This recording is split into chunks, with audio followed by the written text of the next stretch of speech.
Misinformation, pseudoscience, misleading claims. Instructors continually ask students to sift through these. Macmillan Learning's immersive critical thinking activities help them to do just that.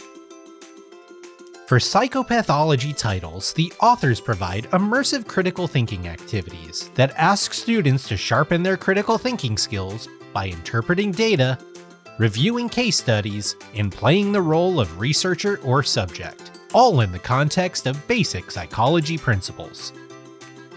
Clinical Choices immersive critical thinking activities allow students to take on the role of clinical psychologists. They engage with online clients to identify psychological disorders based on DSM-5 criteria and think critically about diagnosis and treatment options.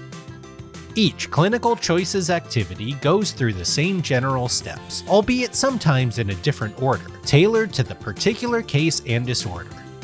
Disclaimer, intake paperwork, instructions for the interview questions and client responses, questions about the case, symptoms, from the file, diagnosis, treatment, epilogue, and real-world application.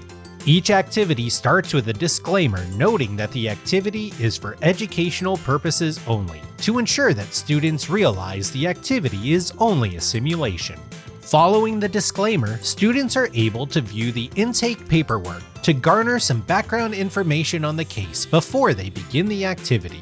In this phase of the activity, students read basic demographic information and presenting complaint about the client. This section replicates the paperwork a clinical psychologist would receive before their intake interview with a client.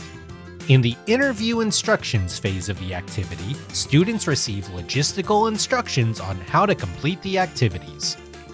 The interview questions and client responses put students in the role of the clinical psychologist, performing an intake interview with a client during their initial meeting. Client responses, which are played using the media buttons at the bottom of the illustration, are recorded by voice actors and accompanied by illustrations depicting what the clients and the clinical psychologist's office might look like. Questions about the case are incorporated throughout the activity. Sometimes they are displayed on the same page as an interview question and response, and sometimes they have their own page. After receiving information about the case, students are asked to select which symptoms of the disorder the client endorses. In the From the File section, students watch a video about a client with symptoms similar to the current client they are interviewing. Students are told they are reviewing a case from their previous files. Students are always asked what symptoms the client in the video and the current clients share in a short answer question. After receiving information about the case, students are asked to answer a question about the client's diagnosis. Sometimes there is more than one diagnosis, or a past diagnosis and a present diagnosis. Students have the ability to click on the definition button to see the DSM-5 criteria for each disorder listed as an option. Usually, a short answer question related to the diagnosis is included on this page as well. After diagnosing the client, students are asked to pick the best treatment for the client. The hint can be helpful here, guiding the student to the treatment with the most empirical support. Students have the ability to click on the definition button to see a description of what that type of treatment would entail for this particular client with this particular disorder. Each activity includes an illustration and a brief paragraph depicting what happened to the client after they started treatment.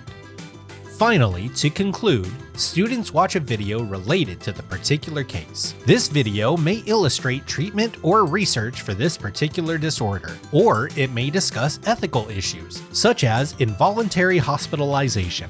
This real-world application section includes a short answer question that students can only answer if they have watched the video. These questions typically ask students to give their own opinion or reflect on how they would feel in a given situation.